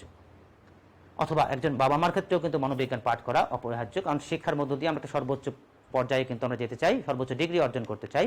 কাজেই আমাদের নানা ক্ষেত্রে শিক্ষার যে ব্যবহার, শিক্ষার্থীকে কিভাবে উজ্জীবিত করব, তাকে কিভাবে পুরস্কার দেব, কখন কোন ক্লাসটি হবে, সকালে কোন ক্লাসটি হবে, বিকালে কোন ক্লাসটি হবে, ক্লাসের পরিধিটা কতটুকু হবে, প্রিয় শিক্ষার্থীবৃন্দ, এগুলো কিন্তু আমাদেরকে বিবেচনায় নিয়ে আসতে হয়। অথবা কেন উচ্চ মাধ্যমিকে মনোবিজ্ঞান সিলেবাসটি এত সহজ করা হয়েছে, কারণ স্কুল পর্যায়ে তারা পড়ে আসেনি। যেহেতু স্কুল পর্যায়ে পর্যন্ত তাদের এই জ্ঞানটি নেই, কাজেই উচ্চ মাধ্যমিক এসেই তাদের প্রথম মনোবিজ্ঞান পাঠ করা, কাজে এই সিলেবাসটি হতে হবে একেবারে মনোবিজ্ঞানের প্রাথমিক পর্যায়ে কিছু বিষয় নিয়ে। এই কারণে কিন্তু মনোবিজ্ঞানের সিলেবাসটা এই পর্যায়ে এরকমটি রাখা হয়েছে। এমনিভাবে শিক্ষাক্ষেত্রে নানা ক্ষেত্রে কিন্তু আমাদের মনোবিজ্ঞানের প্রয়োগ রয়েছে। একটি শিক্ষা প্রতিষ্ঠান কিভাবে পরিচালিত হবে এবং প্রতিনিয়ত শিক্ষার্থীর সঙ্গে ছাত্রের যে একটি সুন্দর সম্পর্কের জায়গা সেটি কিভাবে রচিত হবে, সবই কিন্তু বিজ্ঞান ভিত্তিকভাবে মনোবিজ্ঞানীরা গবেষণা করে থাকেন, তার প্রয়োগও আমরা পেয়ে থাকি। শিল্পক্ষেত্রে, শিল্প বলতে আমরা বলেছিলাম ইন্ডাস্ট্রির ক্ষেত্রে অথবা কোনো একটা অফিস আদালতের ক্ষেত্রে যেখানে কর্মকর্তা, কর্মচারী, শ্রমিক ইত্যাদিতে মানুষগুলো কাজ করে থাকে। সেই প্রতিষ্ঠানটি নিশ্চয়ই মানুষই সেটাকে গতিশীল করে, মানুষের কর্মকাণ্ডের মধ্য দিয়ে প্রতিষ্ঠানটি সুন্দরভাবে পরিচালিত হয়। কাজেই পারস্পরিক যে মানুষের মধ্যে যে আদান প্রদান, মানুষের মধ্যে যে পারস্পরিক যে আচরণগুলো একটি শিল্প প্রতিষ্ঠানকে ঘিরে, সেগুলো কিন্তু বিজ্ঞান ভিত্তিকভাবে আমাদেরকে ব্যাখ্যা করতে হয়। কারণ আমরা ব্যক্তিগতভাবে অথবা সামাজিক সংগঠনের একজন সদস্য হয়ে আমরা একভাবে আচরণ করতে পারি, কিন্তু যখন একটি অফিসের সঙ্গে যুক্ত হয়ে যায়, একটি শিল্প কারখানার সঙ্গে যুক্ত হয়ে যায়, তখন সেই প্রতিষ্ঠানের কিন্তু কতগুলো নিয়ম নীতি কতগুলো থাকে, কতগুলো রুলস রেগুলেশনস থাকে, সেগুলোকে কিন্তু মেনেই আমাদেরকে আচরণ করতে হয়। কাজেই সেই প্রতিষ্ঠানকে ঘিরে কিন্তু কতগুলো বিজ্ঞান ভিত্তিক আচরণ রয়েছে। কারণ যারা চাকরি করে তাদের কতগুলো রাইট আছে, যারা চাকরি দেন তাদের কতগুলো অধিকারের জায়গা আছে, সেখানে কি বেতন দেবে, পদোন্নতির সুযোগ সুবিধা কি আছে, সেখানে দুর্ঘটনা ঘটবে কি ঘটবে না, আমার পদোন্নতির সুযোগ, পাশাপাশি আমার প্রশিক্ষণের সুযোগ আছে কিনা, এগুলো কিন্তু নানা বিষয় কিন্তু একটি শিল্প প্রতিষ্ঠানকে ঘিরে থাকে। কারণ এর মধ্য দিয়ে একটি শিল্প প্রতিষ্ঠান কিন্তু ভালোভাবে পরিচালিত হয়। এইসব কারণে কিন্তু শিল্পকেন্দ্রিক একটি আলোচনা কিন্তু মনোবিজ্ঞানে ব্যাপক আকারে পড়তে হয়। অর্থাৎ তোমরা যখন কর্মজীবনে যাবে তখন কিন্তু তোমার এই মনোবিজ্ঞানের জ্ঞান কিন্তু তুমি একেবারে প্রত্যক্ষভাবে তুমি প্রত্যেকটি অফিস আদালতের ক্ষেত্রে সেটিকে প্রয়োগ করতে পারবে। প্রিয় শিক্ষার্থীবৃন্দ, যেমন বলছে যে আই লাভ মাই জব, অর্থাৎ তার জব স্যাটিসফ্যাকশন আছে, কর্মসন্তুষ্টি আছে কিনা, এটা আমরা দেখতে চাই। একজন মানুষ যখন কাজ করবে, তার যখন স্যাটিসফ্যাকশন থাকবে, সন্তুষ্টি থাকবে, তখন সে নিবেদিত প্রাণ হবে, উজাড় করে সে দেবার চেষ্টা করবে। এই কারণে আমাদেরকে কর্মসন্তুষ্টি দেখতে হয় এবং এরকম নানা রকম প্রতিষ্ঠানের ক্ষেত্রে আমাদের সতর্কতা অনুসরণ করতে হয়। দেখো নানা রকম সতর্কে কিন্তু কতগুলো আছে। আগুন লাগলে পরে কি করতে হবে, কোথায় আমার হেলমেটটি পরতে হবে, কোথায় আমার বিপদ চিহ্নটা দিতে হবে, এগুলো কিন্তু শিল্প প্রতিষ্ঠানকে ঘিরে থাকে। এগুলো আমাদেরকে মানতে হয়, এই কেন্দ্রিক আমাদেরকে আচরণ করতে হয়। দেখো সেখানে শ্রমিকরা আন্দোলন করতে পারে দাবি দেওয়া নিয়ে, তাদের কর্মসন্তুষ্টি অসন্তুষ্টির পরিপ্রেক্ষিতে এরকম হতে পারে। প্রিয় শিক্ষার্থীবৃন্দ, এগুলো কিন্তু নিশ্চয়ই আবার একটা সমঝোতার মধ্য দিয়ে আমাদেরকে আসতে হয়। শিশুদের ক্ষেত্রে মনোবিজ্ঞান পাঠ করি আমরা, শিশুদেরকে সুন্দরভাবে লালন পালন করবার দরকার, শিশুদের মনস্তত্ত্ব বুঝবার জন্য। কারণ একটি আজকের শিশু আগামী দিনের ভবিষ্যৎ। এই শিশুকে যদি বিজ্ঞানসম্মতভাবে মনোবৈজ্ঞানিকভাবে আমি তাকে লালন পালন করতে পারি, তার চাহিদাগুলোকে সুন্দরভাবে আমি অ্যাড্রেস করতে পারি, তাহলে কিন্তু সে পরিপূর্ণ মানুষ হিসেবে গড়ে উঠবে। এই কারণে শিশুদের উপর মনোবিজ্ঞান প্রয়োগ করা কিন্তু অপরিহার্য এবং মনোবিজ্ঞান সম্মতভাবে একটি শিশুর সঙ্গে আচরণ করা কিন্তু অত্যন্ত গুরুত্বপূর্ণ। প্রিয় শিক্ষার্থীবৃন্দ, আমরা সংক্ষেপে এভাবে একটু আলোচনার জায়গা যাই, কারণ শিশুরা বিচিত্র আচরণ করে থাকে, সেই বৈচিত্র্যপূর্ণ আচরণগুলোকে বুঝতে হয়, সেই অনুযায়ী কিন্তু তাদের সঙ্গে আচরণ আমাদেরকে করতে হয়। উপদেশ এবং নির্দেশনার ক্ষেত্রে আমরা সবাই সবকিছু ঠিকমতো সিদ্ধান্ত নিতে পারি না সমাজের মানুষ, কাজেই ভালো মন্দ বুঝতে গেলে আমাদের অনেক সময় অনেকের পরামর্শ নিতে হয়। সেই পরামর্শটি যদি হয়ে থাকে একজন বিজ্ঞানীর কাছ থেকে, একজন মনোবিজ্ঞানীর কাছ থেকে, তাহলে আমি বিজ্ঞানসম্মতভাবে আমার সমস্যাটি বুঝতে পারবো। তুমি কোথায় ভর্তি হতে চাও, তুমি কোন কলেজে ভর্তি হতে চাও, তুমি কোন সাবজেক্টে উচ্চশিক্ষা নিতে চাও, অথবা তোমার ভবিষ্যৎ পরিকল্পনাটা কি হবে তুমি সিদ্ধান্ত নিতে পারছো না। তুমি একজন মনোবিজ্ঞানীর কাছে গেলে তোমার চাহিদা, তোমার যোগ্যতা সমস্তগুলোকে বিবেচনায় রেখে, তোমার বাস্তবতাগুলোকে বিবেচনায় নিয়ে এসে তিনি তোমার সামনে বিষয়টা সম্পর্কে পরিষ্কার ধারণা দেওয়ার চেষ্টা করবে, যার মধ্য দিয়ে তুমি একটি শুদ্ধ সিদ্ধান্তে উপনীত হতে সক্ষম হও। প্রিয় শিক্ষার্থীবৃন্দ, এমনিভাবে আমাদেরকে নানা সময় কি করতে হয়, আমাদেরকে উপদেশ নির্দেশনার জায়গায় যেতে হয় বা উপদেশ নির্দেশ দিতে হয়। প্রকৌশলীদের ক্ষেত্রে বা ইঞ্জিনিয়ারদের ক্ষেত্রেও, ইঞ্জিনিয়াররা যখন বিভিন্ন বিষয়গুলো আবিষ্কার করেন, সেই আবিষ্কারের বিষয়গুলো কিন্তু মানুষকে ব্যবহার করতে হয়, মানুষকে সেগুলোকে প্রয়োগ করতে হয়। কাজেই সেই আবিষ্কারের জিনিসটি মানুষের শারীরিক মানসিক সামর্থ্যের উপযোগী কিনা এ ব্যাপারটি বিবেচনায় নিয়ে আসতে হয়। এই কারণে কি করতে হয়, একজন প্রকৌশলীকে মনোবিজ্ঞান পাঠ করতে হয়, কারণ মানুষের মনোযোগ, মানুষের সামর্থ্য, মানুষের বিভিন্ন যোগ্যতাগুলোকে বিবেচনায় নিয়ে কিন্তু তাকে সেই যন্ত্রটাকে সাজাবার চেষ্টা করা হয়। কারণ হচ্ছে সেই যন্ত্রটি পরিচালনা করবেন একজন মানুষ। এইসব ক্ষেত্রেও কিন্তু মনোবিজ্ঞান পাঠ করা অত্যন্ত জরুরি। অপরাধ দমনে ঠিক অপরাধ করে, অপরাধ স্বীকার করতে চায় না, তার অপরাধটাকে দমন করতে গেলে, অপরাধটাকে ধরতে গেলেও কিন্তু মনোবিজ্ঞান পাঠ করা দরকার।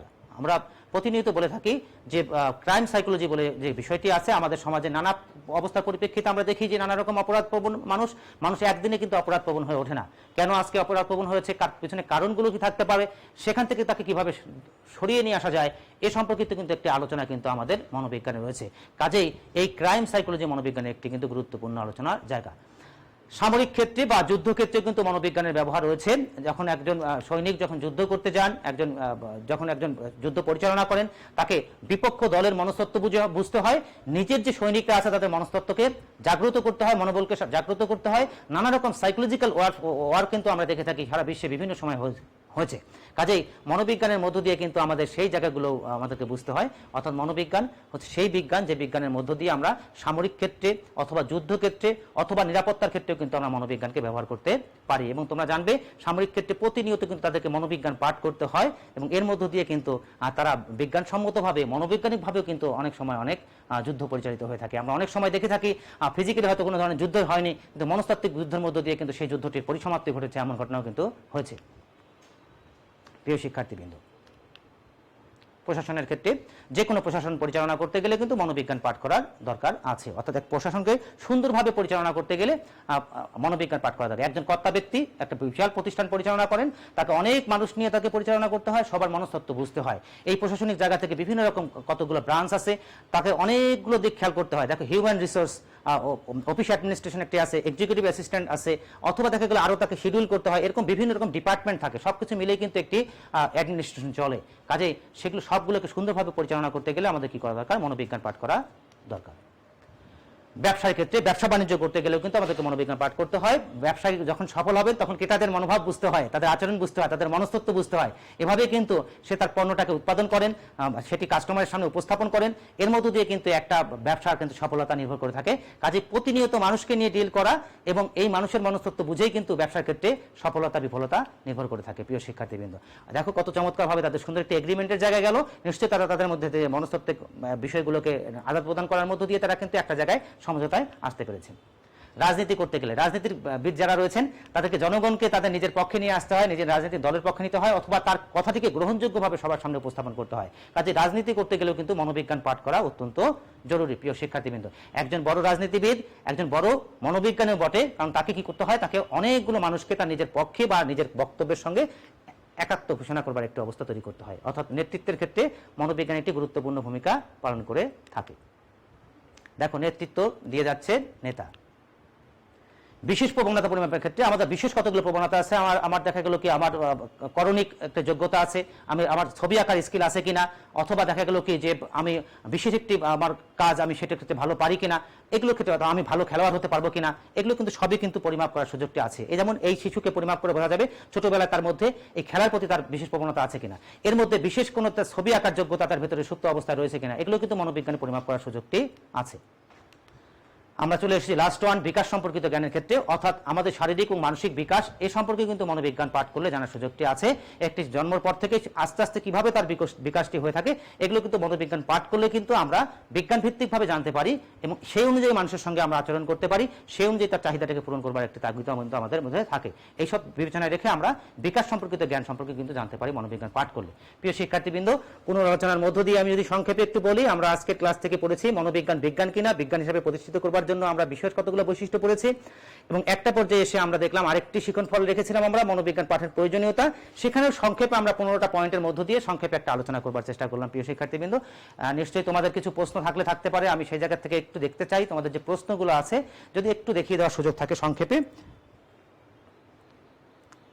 তোমাদের কোনো প্রশ্ন থাকলে সেইটুকু উত্তর দিয়ে আমরা আমাদের ক্লাসের শেষ পর্যায়ে চলে এসেছি। প্রিয় শিক্ষার্থীবৃন্দ, আমি দেখতে পাচ্ছি প্রথম থেকে একটু যদি সংক্ষেপে একটু দেখে যাই, Sakibul Alam, thank you sir. Lamia লিখেছে স্যার আপনি অনেক ভালো। 499 রোল, আসসালামু আলাইকুম স্যার। ওয়ালাইকুম আসসালাম। সালমা সুলতানা সোনিয়া লিখেছে ডিলিট করা হয়েছে, আপনি ইউটিউবে সার্চ দিয়ে দেখতে পারেন। একটু অন্যরকম। আচ্ছা, অনামিকা বলেছে 449 রোল।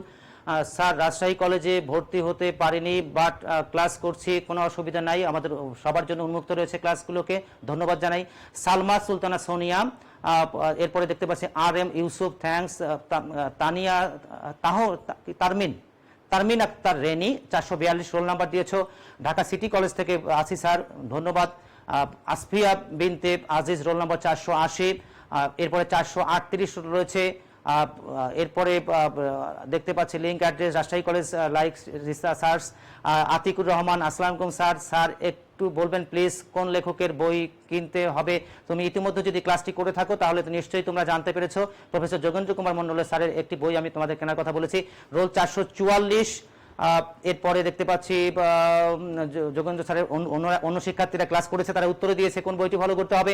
তামান্না জ্যোতি 481 রোল নম্বর, 484 নম্বর সালমা। এবং আমাদের গ্রুপের কোন লেখকের বই কিনলেই হবে। প্রিয় শিক্ষার্থীবৃন্দ, আদাব স্যার, প্রাণবন্ত ক্লাস, আফরিন স্যারের ক্লাস জাস্ট ইমাজিং। আচ্ছা, আমি যদি আপনার পড়া আমাদের পড়া থাকে স্যারের ক্লাসে আরও মজা পাবে, ইত্যাদি ইত্যাদি। 429, 452 আমি একটু প্রশ্ন চাচ্ছিলাম, your lecture learning capacity is just wonderful, thank you Anwarul. তার কন্যা সম্ভবত ক্লাস করছে। Umme Rukaiya 438 roll number, Rifat Ahmed, I think it is a great class. এরপরে দেখতে পাচ্ছি home nice presentation sir, Umme Rukaiya প্রথম থেকে ক্লাসগুলোতে আছে। প্রিয় শিক্ষার্থীবৃন্দ, রাইট স্যার 509 রোল নম্বর আছে, সুন্দর একটা ক্লাস স্যার। মিজান মুকুল, অসাধারণ। উষা মনিরা, অসাধারণ ক্লাস স্যার, আসসালামু আলাইকুম স্যার। 471 রিদি দয় 446 রোল নম্বর আছে। আমি দেখতে পাচ্ছি 676 কমার্সের শিক্ষার্থী খুব সম্ভব, আসসালামু আলাইকুম স্যার। ফ্যান্টাস্টিক ক্লাস অনেকেই লিখেছো, থ্যাংক ইউ স্যার। পেশনা কি, এটা যদি বুঝিয়ে দেন নিশ্চয়ই। আমাদের ভিতরে যে তারা পেশনা সম্পর্কে জানতে চেয়ে শব্দটা বলেছি, আমাদের যে ক্ষুধা তৃষ্ণা নিদ্রা এগুলো আমাদের কি করে, আমাদেরকে তাড়িত করে সেই কাজটি করবার জন্য। ক্ষুধার পরিপ্রেক্ষিতে আমরা খেতে যাই, আজকে তোমার একটি ধারণা আছে তুমি শিখতে চাও, এই জন্য তুমি অনলাইন ক্লাসে এসছো, কাজে তোমার ভেতরে একটি ক্ষুধা বা একটি পেশনা আছে, শেখার পেশনা। প্রিয় শিক্ষার্থীবৃন্দ, এরপরে দেখতে পাচ্ছি ক্লাসরুমের লাইভ ক্লাস মিস করছি স্যার, মিস করার তো কোনো কারণ নেই, লাইভ ক্লাসই তো চলছে। তো মোটামুটি সম্ভবত এইটুকুই প্রশ্ন, আর প্রশ্ন দেখছি না আমি। প্রিয় শিক্ষার্থীবৃন্দ, তোমাদের কাছ থেকে আসলে সুন্দর প্রশ্ন আর একটু প্রত্যাশা করছি, এই কারণেই যে ক্লাসটিকে আরেকটু দ্বিমুখী হতে পারে, সুন্দর কার্যকর হতে পারে, এই কারণে একটু আমাদের দরকার। নিশ্চয়ই আগামীতে আরো সুন্দর সুন্দর প্রশ্ন করবে, আর প্রশ্ন না করলে পরেও, এখন না করলেও তোমরা প্রশ্ন করতে পারো, আমি পরের ক্লাসে উত্তর দেবো। প্রিয় শিক্ষার্থীবৃন্দ, শুধুমাত্র ক্লাস করলেই হবে না, পাশাপাশি নিশ্চয়ই একটু বাড়ির কাজও করতে হবে, যেমনটা আজকের বাড়ির কাজ, ছোট্ট একটি বাড়ির কাজ দিয়েছি। আজকের এই ক্লাস শেষে বৈজ্ঞানিক পদ্ধতির যে নীতিগুলো আছে এগুলো আরেকবার একটু দেখবে, পড়বে এবং একটু খাতায় লেখার চেষ্টা করবে। খুব অল্প অল্প করে পড়া দিচ্ছি প্রিয় শিক্ষার্থীবৃন্দ, আমার বিশ্বাস তোমরা পড়ার সঙ্গে যুক্ত হয়ে যাও। এবং আমরা পরবর্তী ক্লাসে তোমাদের ঠিক এই অধ্যায়ের মধ্যেই রয়েছে আধুনিক মনোবিজ্ঞানের প্রধান কতগুলো দৃষ্টিভঙ্গি রয়েছে, এগুলো নিয়ে একটু পরিষ্কার করবার চেষ্টা করবো প্রিয় শিক্ষার্থীবৃন্দ। আর নিশ্চয়ই আমাদের এই সময়কালে আমাদের স্বাস্থ্যবিধিটা যেমন মেনে চলতে হয়, পাশাপাশি আমাদের মনটাকে সুন্দর রাখতে হয়, একটু উজ্জীবিত রাখতে হয়, ঠিক সুন্দর করে জোরে জোরে নিঃশ্বাস নেবে এবং সেই নিঃশ্বাসের মধ্য দিয়ে শ্বাস প্রশ্বাসটি সুন্দরভাবে সম্পাদিত হবে। এর মধ্য দিয়ে নিশ্চয়ই আমাদের ভিতরের যে শ্বাস প্রশ্বাসের যন্ত্রটি সেটি অনেক বেশি সচল থাকবে। প্রিয় শিক্ষার্থীবৃন্দ, এই সব মধ্য দিয়ে নিশ্চয়ই আমাদেরকে এই পরিস্থিতির সঙ্গে আমাদেরকে খাপ খাইয়ে চলতে হবে। প্রিয় শিক্ষার্থীবৃন্দ, আমরা একদম শেষে চলে এসেছি। নিশ্চয়ই তোমরা প্রথম অধ্যায়ের সঙ্গে আছো, সুন্দরভাবে লেখাপড়া করার চেষ্টা করছো। আর মনোবিজ্ঞান বিষয়টি তোমাদের আমি জানি না একটু কঠিন মনে হচ্ছে কিনা এখনো পর্যন্ত। আমরা নিশ্চয়ই আরও বিষয়গুলো আলোচনা করবার সুযোগ পাবো এবং আস্তে আস্তে তোমাদের যদি প্রশ্ন থাকে নিশ্চয়ই আরও একটু সহজ করবার চেষ্টা করবো প্রিয় শিক্ষার্থীবৃন্দ। তো আবারও বলি, তোমাদেরকে সাহস দিতে চাই এভাবেই যে পড়তে শুরু করো, খুব বেশি কঠিন হবে না, কারণ ইতিমধ্যে যারা এত বছর পেরিয়ে গেছে তারা সর্বোচ্চ রেজাল্ট যেমন করে গেছে, কাজে এই বিষয়টি আত্মস্থ হয়ে গেছে। কাজে আর একটি জিনিস আমি বলতে চাই, সেটি হচ্ছে একটি বিষয় সহজ বা কঠিনের চেয়ে সবচেয়ে বড় যে বিষয়টি, তুমি শুধুমাত্র কিন্তু বিষয়বস্তুই শিখে যাবে এমনটি কিন্তু নয়। একজন শিক্ষক হিসাবে আমার সবচেয়ে বড় দায়িত্বের যেমন জায়গা থাকে, সেই বিষয়বস্তুটি তোমাকে শিখিয়ে তুলবার পাশাপাশি তোমার নম্রতা, ভদ্রতা, বিনয়, এই সব যে বিষয়গুলো আছে যেগুলোর মধ্য দিয়ে আমরা একজন পরিপূর্ণ মানুষ হতে পারি প্রিয় শিক্ষার্থীবৃন্দ। পাশাপাশি আমাদের কো-কারিকুলার অ্যাক্টিভিটিস যেগুলো আছে, সবসময় আমরা ক্লাসরুমের বাইরে যেতে পারি না। ঠিক ক্লাসরুম থেকেও কিন্তু অনেকগুলো বিষয়, বিশেষ করে মনোবিজ্ঞানের মধ্য দিয়ে আমরা চেষ্টা করি কিছু গ্রুপ ওয়ার্ক, কিছু উপস্থাপন বা কিছু তোমার বিতর্কমূলক কিছু কার্যক্রম, এগুলো কিন্তু তোমার ক্লাস কার্যক্রমের মধ্য দিয়ে কিন্তু পরিচালিত হয়। সেই জায়গা থেকে কিভাবে তোমার মধ্যে একটা নেতৃত্ব তৈরি হবে, এগুলো কিন্তু নানা রকম ক্লাসের কার্যক্রমের মধ্য দিয়ে, মনোবিজ্ঞানের ক্লাসের মধ্য দিয়ে আমরা ব্যক্তিগতভাবে চেষ্টা করি তোমাকে ঠিক পরিপূর্ণ মানুষ হিসেবে কিভাবে শেখানো যায় সে একটি তাগিদ। কাজেই মনোবিজ্ঞান পাঠ করলে শুধুমাত্র তুমি মনোবিজ্ঞানের বিষয়বস্তুই জানবে এমনটি না, পরিপূর্ণ মানুষ হওয়ার জন্য, সুনাগরিক হওয়ার জন্য যে বিষয়গুলো আছে সেগুলোরও কিন্তু একটি পরোক্ষ চেষ্টা আমাদের ক্লাসরুমে থাকে। প্রিয় শিক্ষার্থীবৃন্দ, শেষ করছি, সময় পেরিয়ে গেছে। সবার জন্য অনেক অনেক শুভকামনা। আগামী ক্লাসে আবার দেখা হবে। শুভ বিদায়।